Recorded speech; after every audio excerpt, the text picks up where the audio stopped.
Vamos reinar com Cristo nos novos céus e na nova terra. Vamos servi-lo, vamos trabalhar para Ele, vamos conhecer a Deus, vamos desfrutar Deus, vamos glorificar a Deus, vamos usufruir a Deus, vamos conhecer a Deus. E jamais haverá um dia na eternidade que você possa dizer: agora eu conheço tudo sobre Deus, não tem mais nada para conhecer, porque Deus é inesgotável em seu ser. Agora eu entendo Jó. O que ele está dizendo é o seguinte: meu Deus, eu só estou arranhando a superfície. Tem mais, tem muito mais, tem infinitamente mais. Agora eu entendo o profeta: conheçamos e prossigamos em conhecer o Senhor. A última verdade que mudou a vida de Jó, meus irmãos, está no versículo 6. Ele reconheceu a enormidade do seu pecado. Ele diz assim: por isso eu me abomino e me arrependo no pó e na cinza. Aí você fica em crise de novo, e eu também. Porque essa confissão fica bem na boca de um assassino, de um ladrão, de um adúltero, de um corrupto. Mas essa confissão não fica bem na boca do homem mais piedoso do mundo.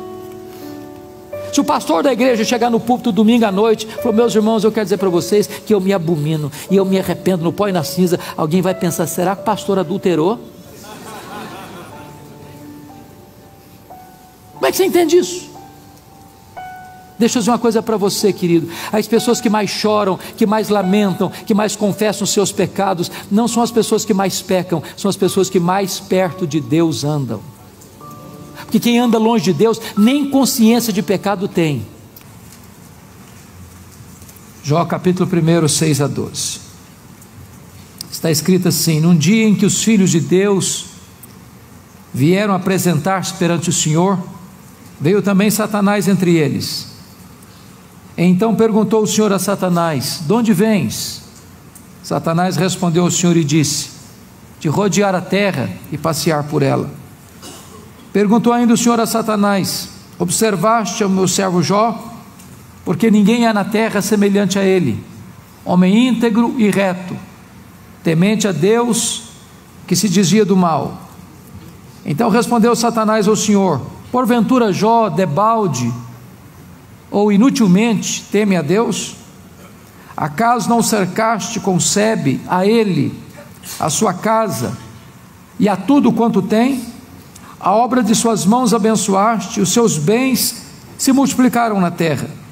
Estende, porém, a tua mão, toca-lhe em tudo quanto tem, e verás se não blasfema contra ti na tua face. Disse o Senhor a Satanás: eis que tudo quanto ele tem está em teu poder, somente contra ele não estendas a tua mão. E Satanás saiu da presença do Senhor. Capítulo 2, versos de 1 a 6. Num dia em que os filhos de Deus vieram apresentar-se perante o Senhor, veio também Satanás entre eles apresentar-se perante o Senhor. Então o Senhor disse a Satanás: de onde vens? Respondeu Satanás ao Senhor e disse: de rodear a terra e passear por ela. Perguntou o Senhor a Satanás: observaste o meu servo Jó? Porque ninguém há na terra semelhante a ele, homem íntegro e reto, temente a Deus e que se desvia do mal. Ele conserva a sua integridade, embora me incitasses contra ele, para o destruir ou para o consumir sem causa. Então Satanás respondeu ao Senhor: pele por pele, e tudo que o homem tem dará pela sua vida.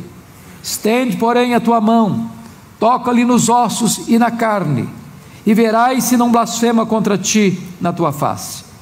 Disse o Senhor a Satanás: eis que ele está em teu poder, mas poupa-lhe a vida. Amém. Irmãos queridos, esse texto registra este episódio da reunião de Deus com seus filhos. E eu quero crer que aqui são os anjos.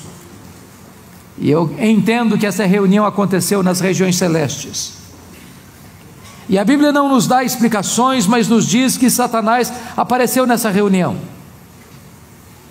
E é curioso que quem provoca a conversa é Deus, perguntando para Satanás assim: de onde vens? Satanás respondeu: de rodear a terra e passear por ela.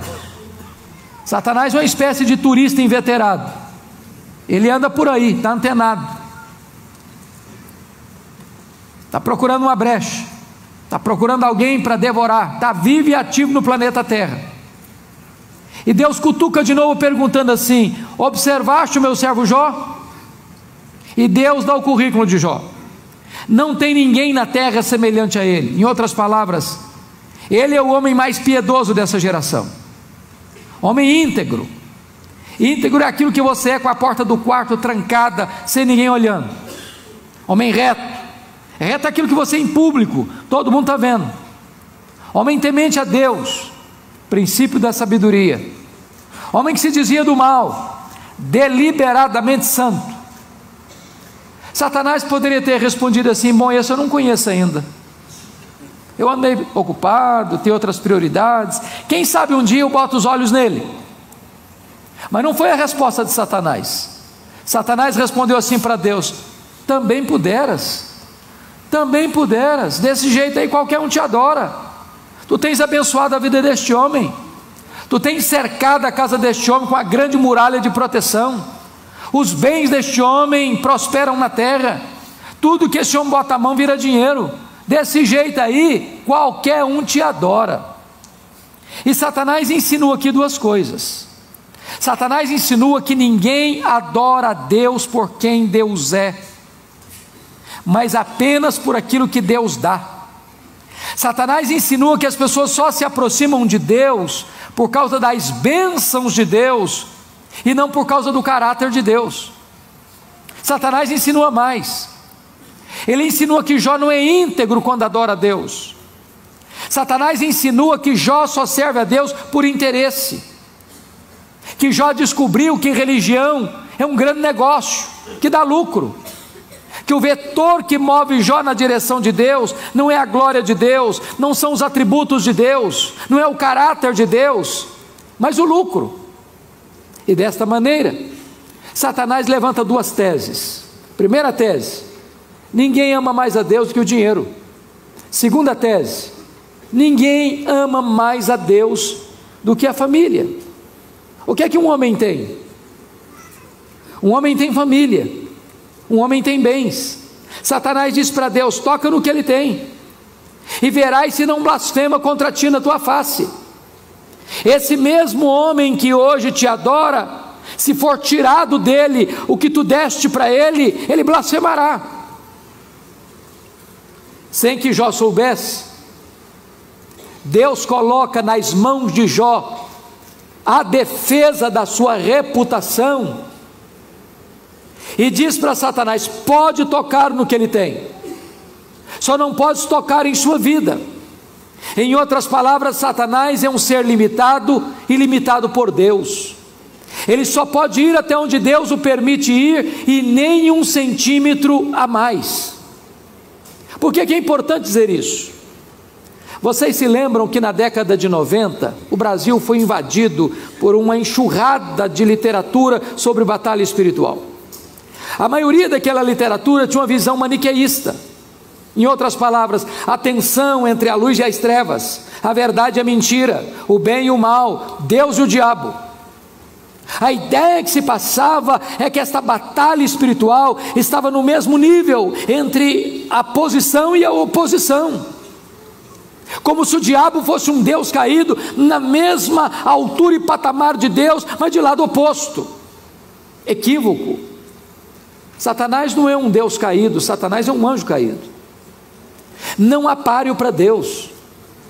Deus é o todo soberano, que está assentado num alto e sublime trono, e Ele manda no céu, e Ele manda na terra, e Ele manda no inferno. Quem tem as chaves da morte e do inferno não é Satanás, é o Senhor Jesus Cristo.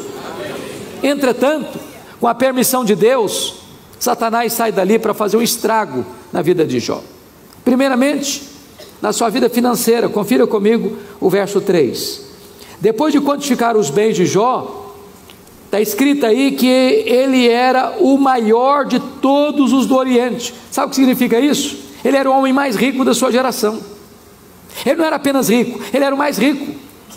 E cai aqui um mito: não é pecado ser rico, porque Jó no capítulo 1 versículo 8 é chamado do homem mais piedoso da sua geração. Em outras palavras, o homem mais piedoso é também o homem mais rico, Portanto, o pecado não é ter dinheiro, é o dinheiro nos ter. O problema não é carregar dinheiro no bolso, o problema é entronizar dinheiro no coração. O problema não é o dinheiro, o problema é o amor do dinheiro. Mas agora a Bíblia diz no capítulo 1, verso 15, 16 e 17, que Satanás vai usar os sabeus, o fogo e os caldeus para levar o homem mais rico da sua geração, o Bill Gates da sua geração, à falência. Não numa semana, não num mês, não num ano, não numa década, mas num único dia. Esse homem entra num processo de colapso financeiro, esse homem quebra, esse homem vai à falência. E você e eu conhecemos gente que por muito menos blasfema contra Deus, por muito menos dá um tiro na cabeça. A grande pergunta é: será que a tese de Satanás era verdadeira? Será que ninguém ama mais a Deus do que o dinheiro? Será que Jó blasfemaria contra Deus? A resposta está no versículo 20. Quando Jó entende e sabe que ele está falido, ele diz assim: nu saí do ventre da minha mãe, nu eu voltarei. Sabe o que ele está dizendo? Eu não trouxe nada para este mundo, eu não vou levar nada deste mundo, portanto que eu granjeei entre o berço e a sepultura, não é a razão da minha vida. Portanto ele quebra e derrota aqui a primeira tese de Satanás, e ele prova que ele serve a Deus, não por aquilo que Deus dá, mas por quem Deus é, não pela bênção de Deus, mas pelo caráter de Deus. Mas vem a segunda tese: ninguém ama mais a Deus do que a família. Você há de concordar comigo que uma família grande, os filhos não são naturalmente unidos, não são, sobretudo quando tem dinheiro. Dinheiro não tem liga, dinheiro não tem amálgama. Mas se você perceber no capítulo 1, versículo 2, Jó tem 7 filhos e 3 filhas, ele tem 10 filhos, adultos, independentes, mas eles são unidos, eles celebram juntos, eles festejam juntos, e a resposta para isso está no capítulo 1, versículo 5, porque Jó era um pai que orava pelos filhos, Jó era um pai que confrontava os filhos, Jó era um pai que intercedia de madrugada continuamente por todos os filhos, e por esta causa ele costura a unidade da sua família. Agora este homem que já está enlutado, recebe no mesmo dia do colapso financeiro a mais amarga notícia da vida: seus 10 filhos morrem num único acidente. Agora pense comigo, como é que esse homem volta do cemitério? Como é que ele se levanta do luto? Como é que ele se ergue das cinzas? Como é que ele escreve dali para frente o seu futuro? Será que Jó blasfemaria contra Deus? Será que a tese de Satanás era verdadeira? Será que ninguém ama mais a Deus do que a família? Será que Jó se voltaria contra Deus, rebelado contra ele? A resposta está no capítulo 1, versículo 20. Diz a Bíblia que quando ele recebe essa trágica notícia, ele rasga o seu manto, ele raspa a cabeça, ele joga terra sobre a cabeça, ele se prostra, ele adora, e ele diz: o Senhor Deus deu, o Senhor Deus tomou, bendito seja o nome do Senhor. Ele prova ali que ama mais a Deus do que a família, ele prova ali que ele serve a Deus, não por aquilo que Deus dá, mas por quem Deus é. Mas aí, irmãos, vem o capítulo 2, novamente Deus se reúne com seus filhos, eu quero crer que os anjos, nas regiões celestes, e Satanás aparece por lá de novo, e é Deus quem provoca outra vez: de onde vens? Satanás respondeu: de rodear a terra e passear por ela. Sabe o que ele está dizendo? Não mudei minha agenda, estou fazendo o que eu sempre fiz, eu estou por aí, eu estou de olho, eu estou antenado, eu estou vivo e ativo no planeta Terra, eu estou procurando uma brecha, estou procurando alguém para devorar. E Deus perguntou de novo: observaste o meu servo Jó? E Deus dá o currículo de Jó sem alterar uma vírgula: não tem ninguém na terra semelhante a ele, homem íntegro, homem reto, homem temente a Deus, homem que se desvia do mal. Me incitasses contra ele para o destruir sem causa, mas ele permanece íntegro. Sabe o que Deus está dizendo para Satanás? Satanás, suas teses são mentirosas, suas teses são falsas. Jó provou que me ama mais a Deus, me ama mais do que o dinheiro, me ama mais do que a família. Jó provou que me serve não por aquilo que eu dou para ele, mas pelo meu caráter. Então Satanás partiu para a terceira tese: pele por pele, e tudo que o homem tem dará pela sua vida. Toca-lhe nos ossos, toca-lhe na carne, e verás se não blasfema contra ti na tua face. A terceira tese de Satanás é esta: ninguém ama mais a Deus do que a si mesmo. Sem que Jó soubesse, Mais uma vez Deus coloca nas mãos de Jó a defesa da sua reputação e diz para Satanás: pode tocar nos ossos dele, pode tocar na carne dele, só não podes tirar a vida dele. Satanás é um ser limitado e limitado por Deus. Nas palavras de Martinho Lutero, Satanás é um cachorro na coleira de Deus. Ele só pode ir até onde a coleira o permite ir e nem 1 centímetro a mais. Ele não é independente para agir fora da permissão divina. Entretanto, com a permissão de Deus, Satanás saiu dali para colocar uma doença maligna em Jó, ferida do alto da cabeça à planta dos pés.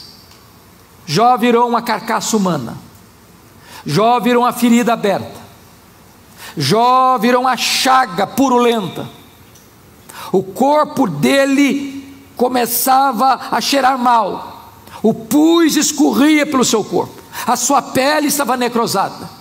Diz a Bíblia que ele pega um caco, talvez de telha, para raspar a sua pele necrosada. Outras bolhas de pus iam se formando. Ele tinha que morder nessas bolhas para tentar aliviar a sua dor. Ele não conseguia comer, ele não conseguia dormir. A dor o assolava 24 horas por dia. Ele foi ficando magro, magérrimo, macérrimo, de couro furado pelas costelas em ponta. Ele era um aborto vivo, ele era uma chaga viva, ele era uma carcaça humana. No auge do seu sofrimento, a sua mulher olha para ele revoltada e diz: ainda conservas a tua integridade, Jó? Amaldiçoa o teu Deus e morre, acaba com isso.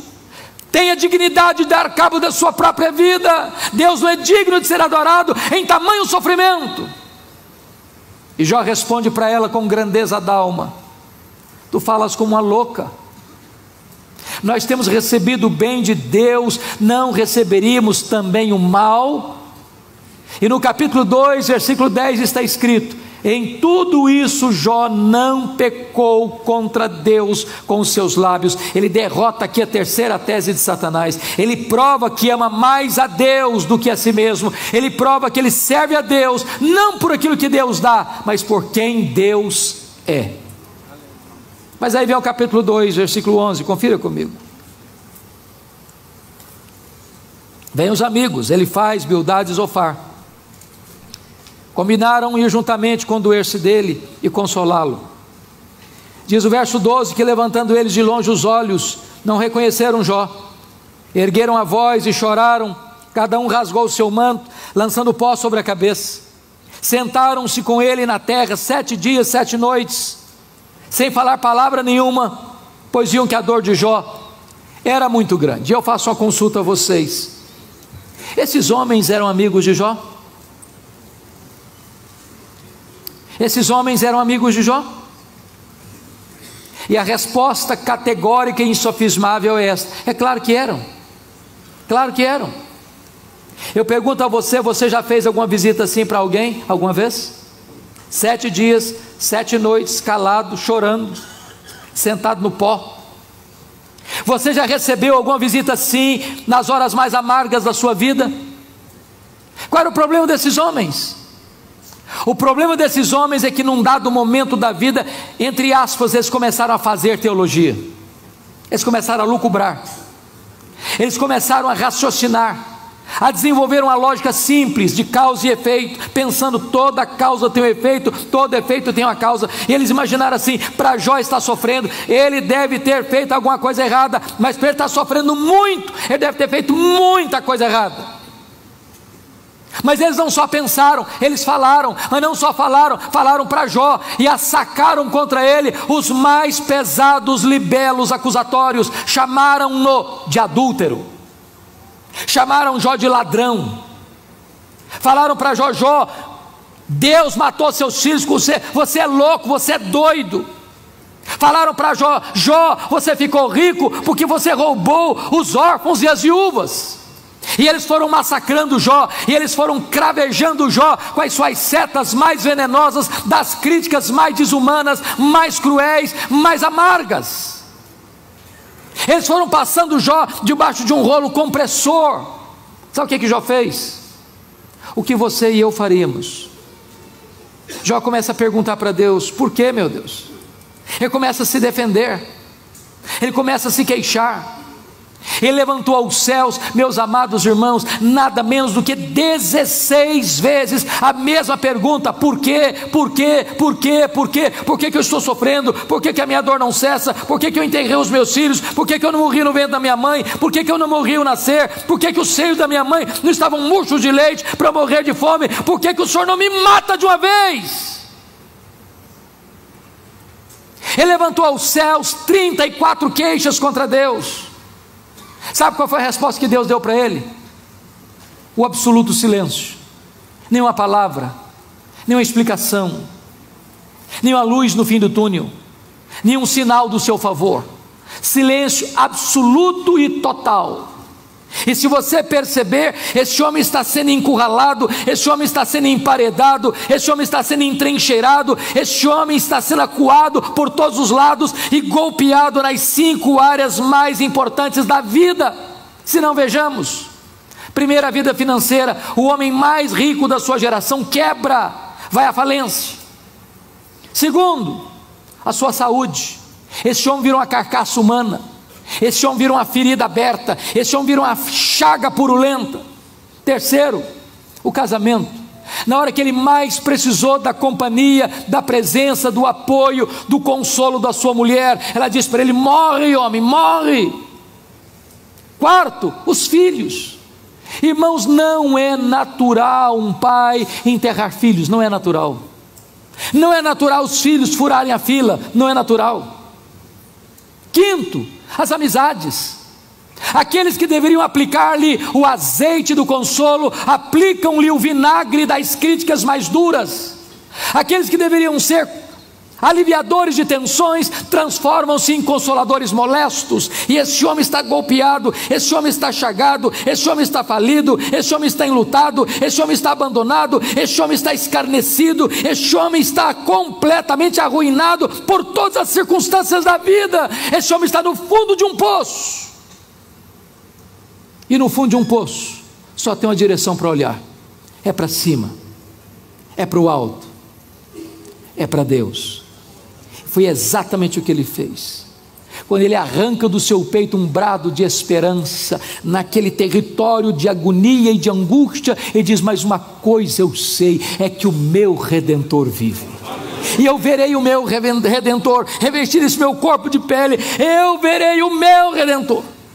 Quando ele dá esse brado de esperança, de repente, amados irmãos, Deus rompe o silêncio, Deus começa a falar. Mas quando Deus rompe o silêncio, Deus não responde nenhuma das 16 perguntas de Jó. Quando Deus rompe o silêncio, Deus não responde nenhuma das 34 queixas de Jó. Quando Deus rompe o silêncio, Deus faz 70 perguntas para Jó, todas retóricas, sem qualquer possibilidade de resposta.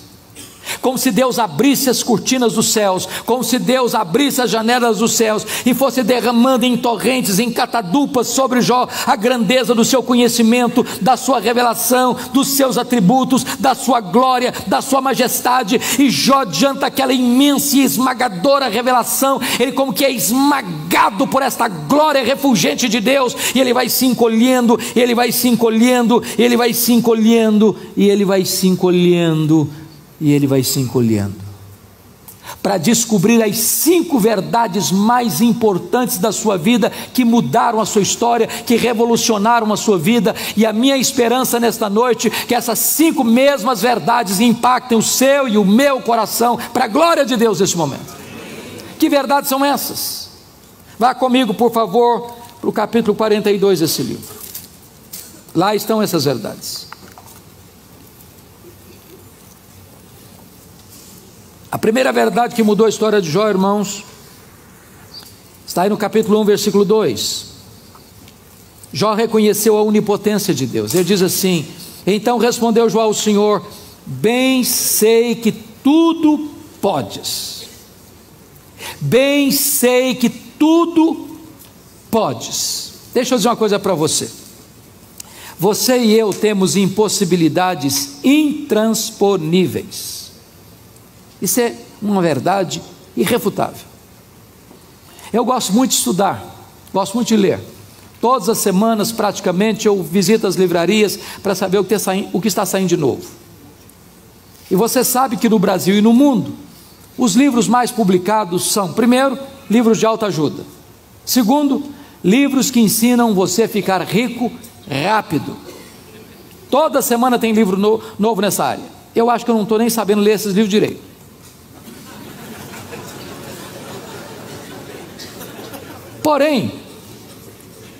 Porém, esses livros dizem assim para você: você é forte, você é capaz, você é um gigante, há poder nas suas palavras, basta você fazer cócegas no seu interior e levantar-se-á daí um gigante.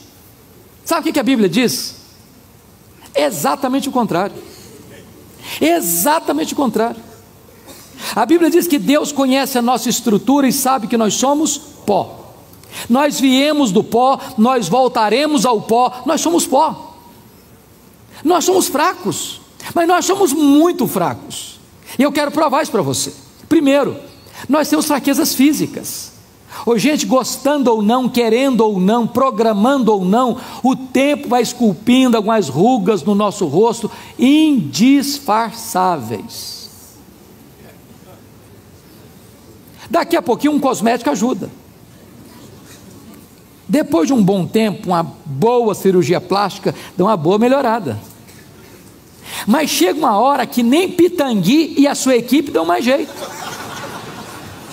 A pele fica enrugada, os músculos ficam flácidos, os joelhos ficam trôpegos, as pernas ficam bambas, as mãos ficam descaídas, os olhos ficam embaçados, e diz os entendidos que cada fio de cabelo branco que brota na sua cabeça é a morte chamando você para um duelo. E eu acho que tem um exército acampado ao meu redor.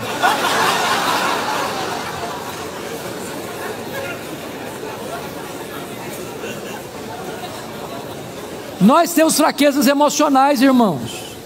Quantas vezes você, nas madrugadas mais escuras da alma, já gemeu, já sangrou e já chorou, e meu Deus, eu não aguento mais, eu não aguento mais, eu não aguento mais, Senhor.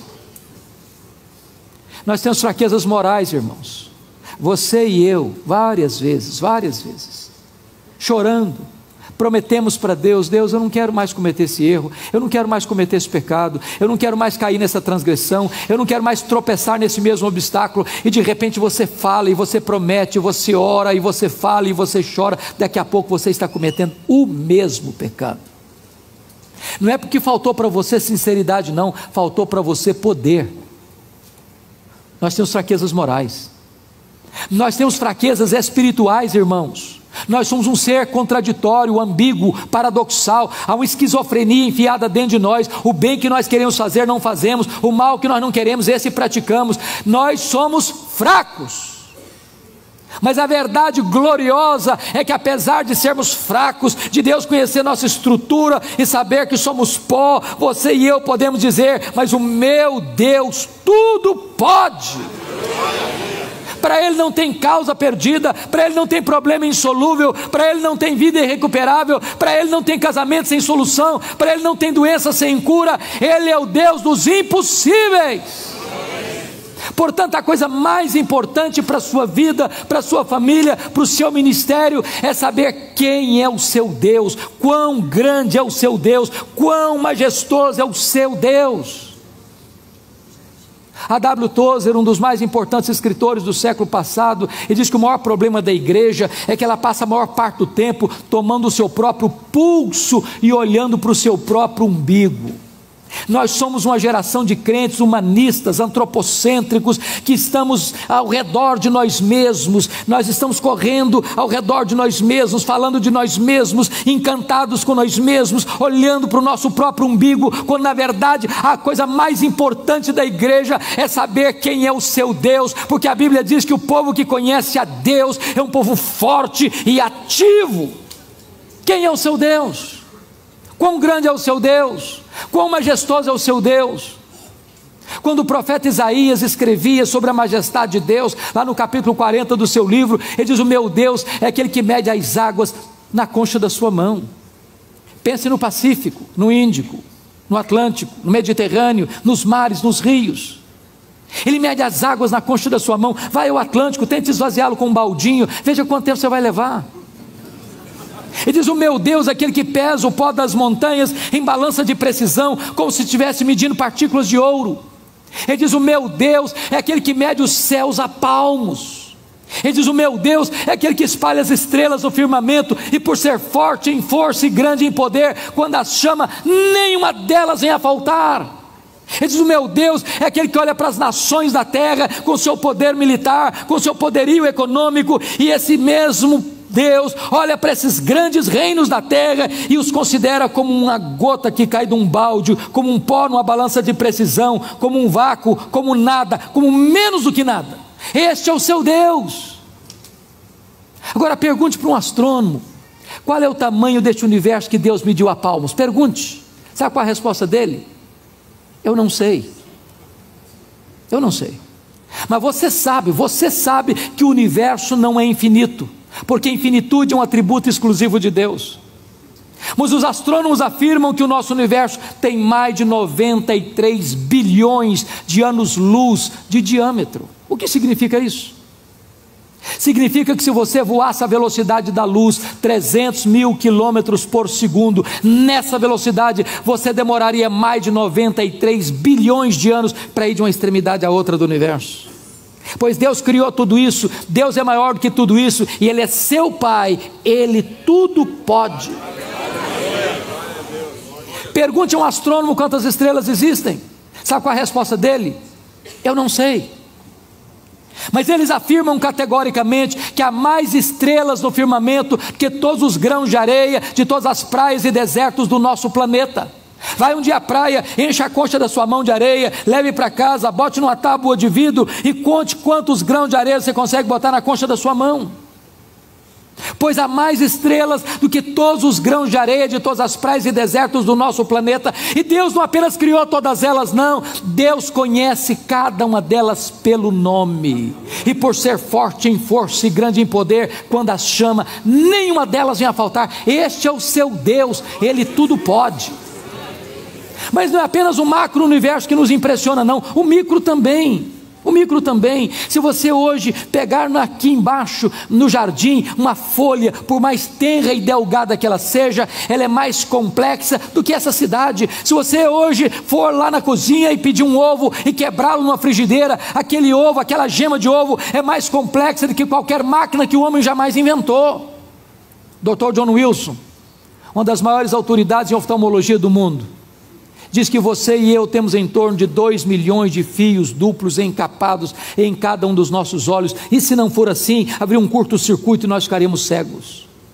Dr. Marshall Nirenberg, prêmio Nobel de Biologia, fez uma das mais fantásticas descobertas no século passado. Ele descobriu que você e eu somos um ser programado geneticamente. Ele descobriu que você e eu somos computadorizadamente programados. Ele descobriu que você e eu temos em torno de 60 trilhões de células vivas no nosso corpo. Descobriu mais, que em cada uma dessas células nós temos 1,70 m de fita DNA, onde estão gravados e computadorizados todos os nossos dados genéticos, a cor dos nossos olhos, a cor da nossa pele, o nosso temperamento. Se você pegar a fita DNA do seu corpo e espichá-la, você tem 102 trilhões de metros de fita DNA, você tem 102 bilhões de quilômetros de fita DNA no seu corpo. Dá para dar diversas voltas no sistema planetário. O Dr. Loy vai dizer que códigos de vida não se originam espontaneamente, códigos de vida não se originam de uma explosão cósmica, códigos de vida não se originam de uma evolução de milhões e milhões de anos. Códigos de vida foram plantados em você pelo Deus Todo-Poderoso, Criador dos céus e da terra. Esse Deus é seu Pai, Ele tudo pode. Mas eu quero ilustrar isso de uma maneira mais simples para você. Um pai caminhava com seu filho de 4 anos pela rua, quando o filho lhe fez uma pergunta. Eu acho que vocês concordam comigo que toda criança parece que fez um curso de pós-doutorado em perguntas difíceis. É verdade, eu não conheço ninguém que faz pergunta mais complicada do que criança. O menino perguntou assim para o pai: pai, qual é o tamanho de Deus? O pai engasgou. Ele não tinha uma resposta pronta para o menino de 4 anos. Uma pergunta tão complexa. Ficou em silêncio. Continuou caminhando. De repente o pai escuta o ronco das turbinas de um avião supersônico lá nas alturas excelsas. O pai diz: filho, olha para cima. Está vendo aquele avião, filho? Estou vendo, papai, estou vendo. Qual é o tamanho daquele avião, filho?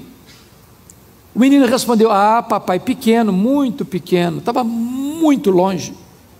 O pai pegou o menino pelo braço, levou no aeroporto. Tinha um jumbão de mais de 400 passageiros estacionado no pátio. O pai chegou bem perto, mostrou o avião e disse: está vendo esse avião, filho? Estou, papai, estou vendo. Qual é o tamanho desse avião, filho? O menino respondeu: esse é grande, papai, muito grande. Aí o pai disse: filho, pois Deus é do mesmo jeito. Quando você está longe de Deus, meu filho, Deus parece pequeno para você. Aí os seus problemas ficam enormes. Mas quando você está perto de Deus, meu filho, Deus é grande para você. Aí os seus problemas ficam pequenos. Agora eu sei que tudo podes. A segunda coisa que mudou a história de Jó, meus irmãos, está no versículo 2. Ele vai compreender a soberania dos propósitos divinos. Ele diz assim: nenhum dos teus planos pode ser frustrado.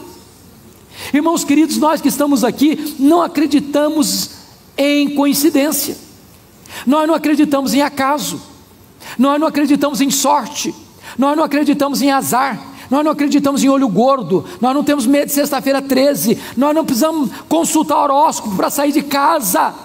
Você e eu sabemos que a mão de Deus dirige o nosso destino. Você não é lasca de lenha jogado no mar da vida, empurrado de um lado para o outro ao sabor dos vendavais. A sua vida está nas mãos daquele que está sentado na sala de comando do universo, aquele que tem as rédeas da história em suas onipotentes mãos, governa o seu destino. Você pode dizer com toda a força da sua alma: eu sei que todas as coisas cooperam para o meu bem, porque eu amo a Deus e eu fui chamado segundo o propósito de Deus. Eu tenho andado por aí em mais de 1000 igrejas no Brasil, e eu confesso que em algumas igrejas têm o hábito de contar testemunhos. Eu tenho escutado alguns testemunhos, outros testemunhos. Mas a maioria dos testemunhos que eu escuto é mais ou menos o seguinte: olha, irmãos, a minha perna estava inchada, agora não está inchada mais. A minha unha estava encravada, agora não está encravada mais. Nenhum problema com um testemunho desse. Se a perna estava inchada e desinchou, glória a Deus também. Se a unha estava encravada e desencravou, também está muito bom. A grande pergunta é: que dia que eu vou escutar o seguinte testemunho? Meus irmãos, eu quero dizer para vocês que eu estou passando uma grande luta. Estou passando um revés da minha vida financeira. A minha saúde está abalada. Meu cônjuge está numa crise de fé. Meus amigos me acusam. E eu estou chorando a dor do luto. Mas eu quero dizer para vocês, irmãos, que a minha fé não está abalada, porque eu sei que o meu Deus tudo pode. E eu sei mais, meus irmãos, que os planos de Deus não podem ser frustrados. Que dia que você e eu vamos ouvir um testemunho assim? Porque se vocês notaram, a circunstância de Jó não mudou não. Ele ainda está chagado, ele ainda está falido, ele ainda está enlutado, ele ainda está abandonado, ele ainda está criticado. O que mudou não foi a circunstância, o que mudou foi o entendimento. Por isso a terceira verdade que mudou a história de Jó, meus irmãos, está aí no versículo 3, confira comigo, parte B. Ele diz assim: na verdade eu falei do que eu não entendia, coisas maravilhosas demais para mim. Para você entender isso aqui, você tem que dar uma lida no livro de Jó, uma sentada só. Se você tirar um sábado, um feriado, para dar uma lida numa sentada só, você vai descobrir 3 coisas. Jó nesse livro fez 3 coisas: ele perguntou, ele se queixou, ele se defendeu. E quando você está machucado, quando você está ferido, sabe o que você faz? Ou você se cala ou você fala muito. E quando você está machucado, e quando você está ferido, quando você está esmagado pelas circunstâncias ou pelas pessoas, você, ao se defender, ao se queixar, ao se lamentar, às vezes fala até demais. Sabe por quê? Porque você e eu não enxergamos na curva, você e eu não enxergamos no escuro, você e eu não sabemos o que está no final da linha. Então Jó falou. Houve um dia que Deus se revelou a ele, houve um dia que Deus abriu a cortina do céu e despejou em cima dele torrentes do seu conhecimento. E quando Jó tem uma compreensão de que Deus é soberano, de que Deus está no controle, que o plano de Deus não pode ser frustrado, ele botou a mão na boca e disse: meu Deus, quanta coisa eu falei sem entender. Presta atenção nisso. O sábio é aquele que sabe que não sabe. Porque quanto mais você sabe que não sabe. Porque o que você sabe é muito menor do que o que você sabe. Portanto, na presença de Deus não dá para ficar de peito estufado. Não dá para ser um pavão. Na presença de Deus você tem que se humilhar. Quando você encontrar uma pessoa que parece que sabe tudo e fica rotando em cima de você, muito conhecimento, pode ter certeza, você está perto de uma pessoa que sabe quase nada. Que quem sabe, não diz que sabe. Quem sabe é humilde. Só lata vazia faz barulho. Eu fui criado na roça. E se alguém aqui foi criado na roça, vai entender a ilustração que eu vou usar aqui. Se você for fazer uma colheita de milho, você vai perceber a diferença de uma espiga madura, boa, granada, de um restolho que só tem sabugo e palha. A espiga, quando ela está cheia, bonita, granada, ela está na hora de colher, ela se dobra. Mas o restolhozinho, só sabugo e palha, fica empinadinho. Não se dobra de jeito nenhum. Não se dobra. Pode ter certeza disso. Aqueles que sabem se curvam. Se curvam. Você e eu precisamos reconhecer a limitação do nosso conhecimento. Mas a quarta verdade que mudou a história de Jó, confira comigo, está no versículo 5. Ele reconhece o seu limitado conhecimento de Deus. Ele diz assim: eu te conheci só de ouvir, mas agora os meus olhos te veem. E eu confesso, colegas, que eu fico em crise com esse versículo. Em crise. Sabe por que eu fico em crise? Não é fácil você conciliar capítulo 1, versículo 8 com 42:5. Porque lá no capítulo 1, versículo 8, Deus diz assim: não tem ninguém na terra semelhante a Jó, homem íntegro, reto, temente a Deus, que se desvia do mal. Isso não é elogio de amigo rasgador de seda. Isso é Deus falando, e Deus não tem uma opinião a seu respeito. Deus tem um diagnóstico. Agora, como é que esse homem mais piedoso da sua geração pode fazer uma confissão dessa? Eu só conheci o Senhor de ouvir falar, agora é que os meus olhos te veem.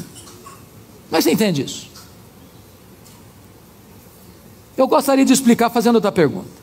Você conhece a Deus? Você conhece a Deus? Conhece? Quanto você conhece? Quanto? Deixa eu ilustrar. Havia um cidadão que nunca tinha visto o mar. E eu te garanto que ele não era mineiro. Sonho dele era ver o mar. Um dia ele fez uma viagem para o litoral, conheceu o mar, ficou muito feliz da vida, exclamou: agora eu conheço o mar. Se aproxima dele um marujo, uma pele tostada de sol e sal, e diz: eu também conheço o mar. Qual a diferença entre eles? Você conhece a Deus? Quanto você conhece a Deus? Por exemplo, João 17,3 diz que a vida eterna é esta: conhecer a Deus e a Jesus Cristo, a quem enviaste. A própria essência da vida eterna é conhecer a Deus. A própria essência do céu é conhecer a Deus. Sabe o que você vai estar fazendo no céu depois que você tiver 1000 anos lá na glória? Você vai estar conhecendo a Deus. Sabe o que você vai estar fazendo no céu depois que você tiver 1 milhão de anos lá na glória? Você vai estar conhecendo a Deus. Sabe o que você vai estar fazendo no céu depois que você tiver 1 bilhão de anos lá na glória? Você vai estar conhecendo a Deus. Nem toda eternidade será suficiente para você esgotar o conhecimento de Deus, porque Deus é inesgotável em seu ser. Às vezes a gente pensa que o céu vai ser monótono. Há poucos dias um adolescente chegou para mim e disse assim: pastor, eu não quero ir para o céu não. Tomei um susto. Falei: você está ficando maluca, menina? Não quero ir não. Falei: mas então me explica. Ah, pastor, ideia de céu que eu tenho, que eu vou estar sentada numa nuvem branca, com a harpa na mão, cantando. Ah, eu quero coisa nova para a minha vida, não aguento essa vida inteira não.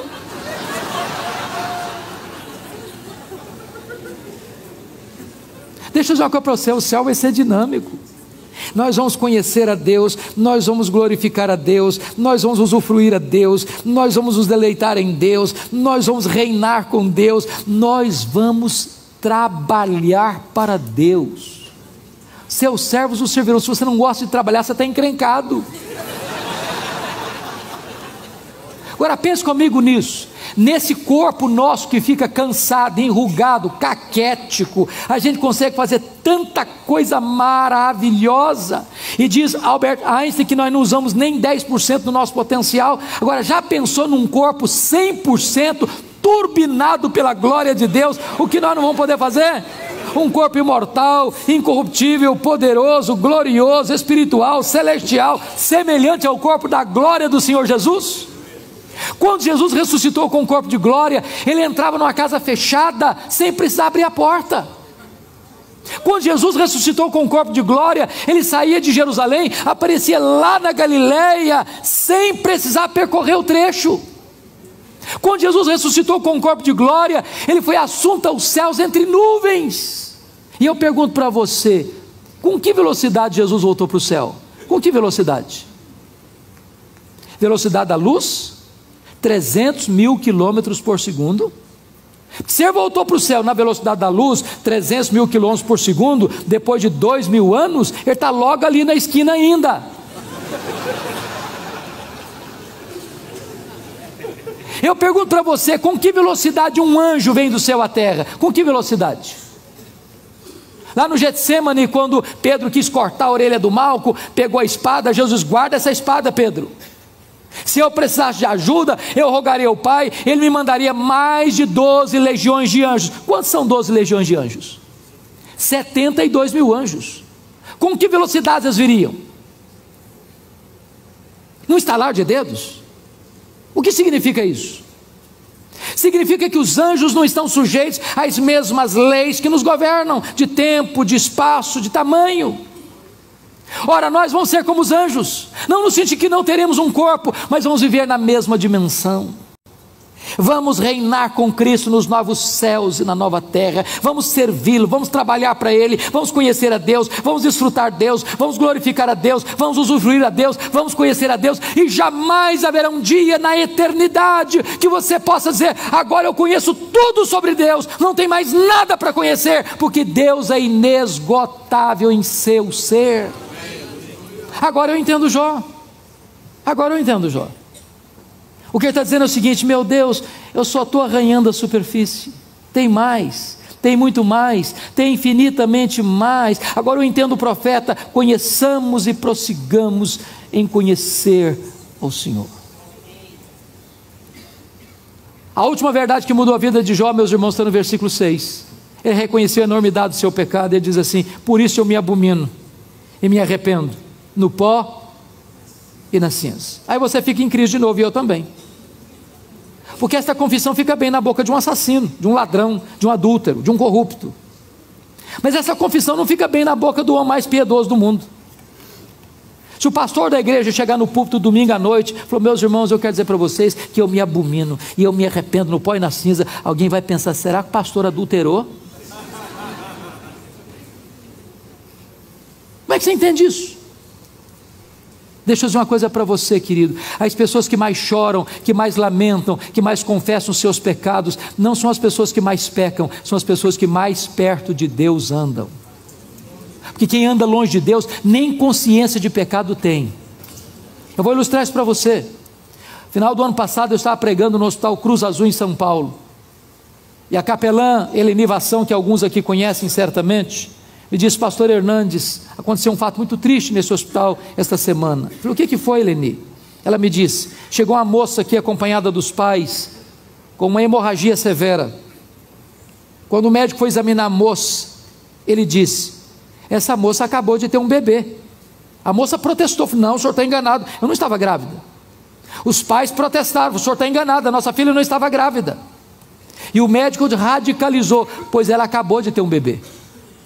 Percebendo a jogada, ele disse: pois eu vou denunciar o caso à polícia, se vocês não trouxerem o bebê.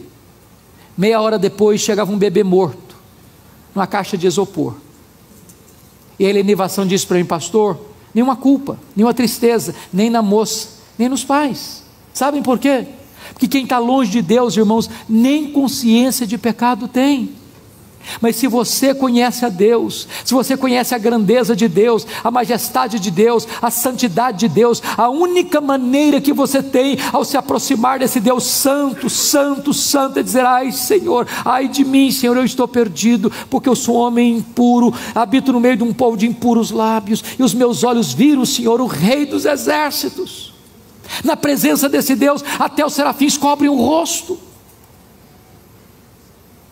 Mas nós chegamos ao versículo 10, a chave desse texto, e diz a Bíblia que Deus restaurou a sorte de Jó, quando ele orava pelos seus amigos. E você já perguntou por quê? Por que foi nesse momento? Eu pergunto a você, alguém já falou mal de você alguma vez? Já? Você ficou feliz? Você deu pulo de alegria, falou: glória a Deus, as pessoas estão me massacrando. É assim que você reage?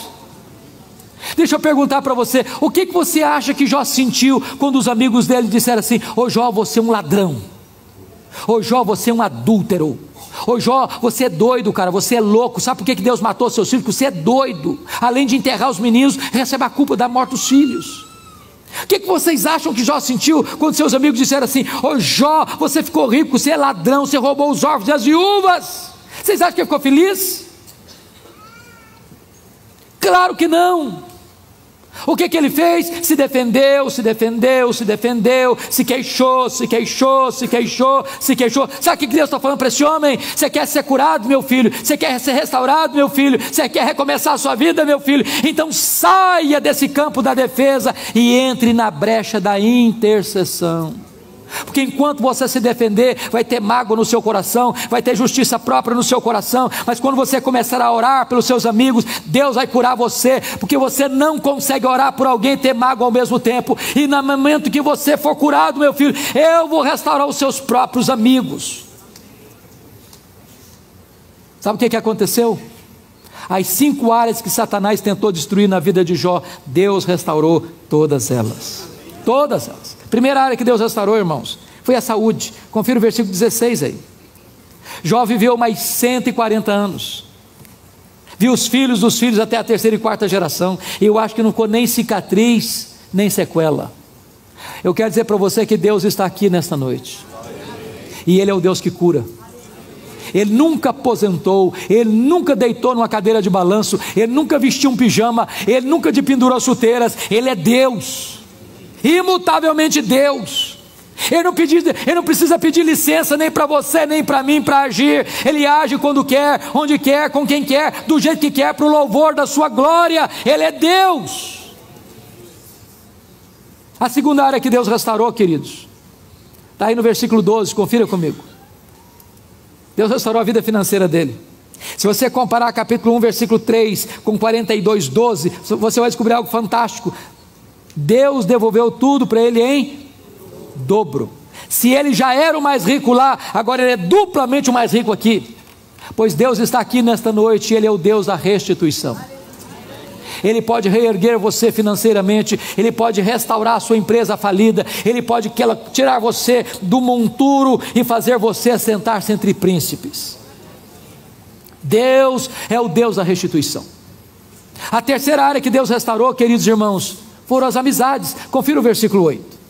E aqui eu me impressiono muito, muito mesmo. Sabe por quê? Aqueles homens que criticaram Jó, Deus fala para eles assim: vocês lembram aquele cara que vocês criticaram? Pois é, aquele homem que vocês criticaram é mais justo que vocês.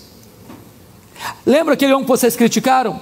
Pois vocês vão ter que ir nele, para ele orar por vocês. Sabe o que Deus está fazendo aqui? Honrando Jó. Honrando Jó. Eu vou falar uma frase aqui. Se você esquecer tudo que eu falei e guardar só essa frase, já me dou por satisfeito. E a frase é essa: cuida bem da tua piedade e Deus cuidará da tua reputação.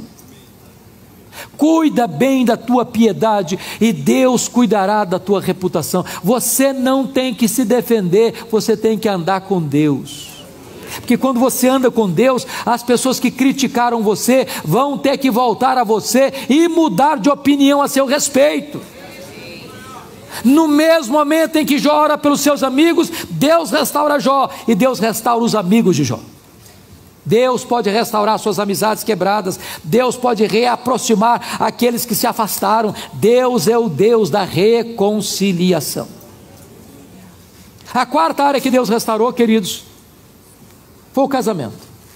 Foi o casamento. Agora só pense comigo com a cabeça de um brasileiro. Só um pouquinho. Quando Jó estava numa magrela, a mulher dele chegou para ele e disse: morre, homem, morre. Já está demorando, morre logo. Morre. Agora o Jó está com saúde, está cheio da grana, está no topo da pirâmide social. Se fosse hoje no Brasil, o que você acha que teria acontecido? Hein? O que Jó teria dito para ela? Eu acho que a primeira coisa seria: sou minha filha, a fila andou. A fila andou. Eu acho que ele teria dito para ela assim: você lembra? Você queria que eu morresse, né? Agora eu estou noutra, minha filha, eu estou noutra. Talvez ele dissesse: morre, mulher, morre, morre, mulher. Irmão, mas Deus não faz a obra pela metade. Deus faz a obra completa. Deus cura corações feridos. Deus restaura os feridos. Deus pega os cacos e faz um vaso novo. Deus é o Deus que ainda hoje restaura casamentos. Há poucos dias uma mulher chegou para mim em São Paulo e disse assim: pastor, eu estou me divorciando. Eu tomei um susto, jamais podia pensar isso. Eu disse: você está divorciando, filha? Ela olhou para mim e fuzilou com o olhar e disse: eu estou me divorciando, sim, senhor. Eu falei: por quê, filha? Ele olhou brava para mim e disse: pastor, secou, entendeu? Está claro ou precisa botar a legenda? Secou. Eu falei: secou, filha? Ué, mas então tem esperança. Eu falei: como assim tem esperança? Você não leu na Bíblia lá, minha filha, que a vara seca de Arão floresceu? Pois Deus faz florescer o que está seco aí no seu coração.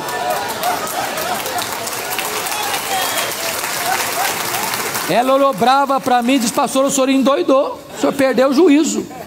Eu estou falando para o senhor que morreu, está claro agora, morreu.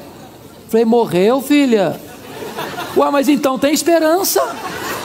Você não leu na Bíblia lá que Jesus ressuscita os mortos? Ele ressuscita o que está morto aí no seu coração. Falou: pastor, o senhor perdeu o juízo de vez. Eu estou falando para o senhor que acabou, não tem mais nada. Falei: acabou, filha? Ué, mas então tem esperança, uai. Você não leu na Bíblia lá que Deus chama a existência as coisas que não existem? Pois Deus pode chamar a existência o que nem tem aí mais. Você não vai divorciar essa semana não, nós vamos orar uma semana, depois você volta aqui. Depois de uma semana ela voltou. E ela me disse assim: pastor, acabou a vontade de divorciar.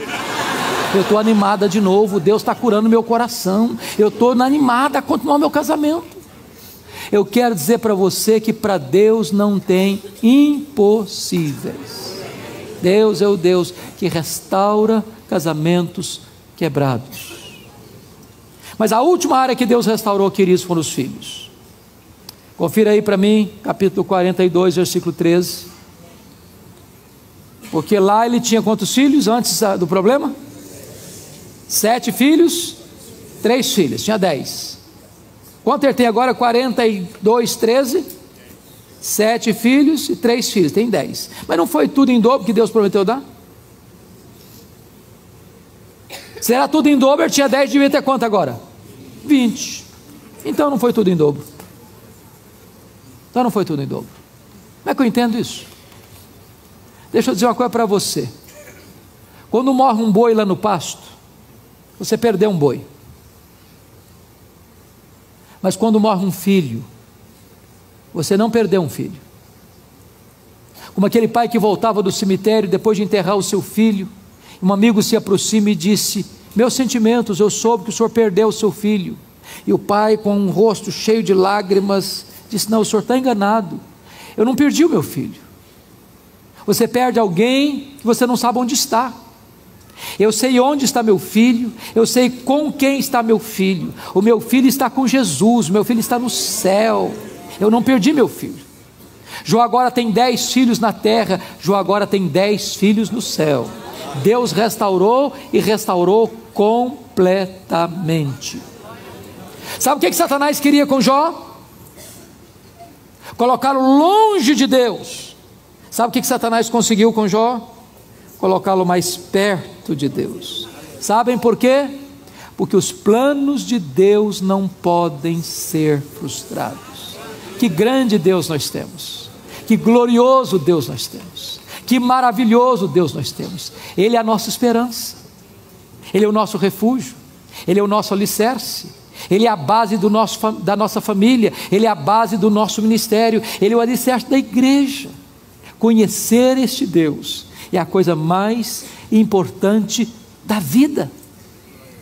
Conhecer a Deus é o que você e eu faremos por todo o desdobrar da eternidade. Portanto, conheçamos e prossigamos em conhecer a Deus. Que Ele nos abençoe. Amém.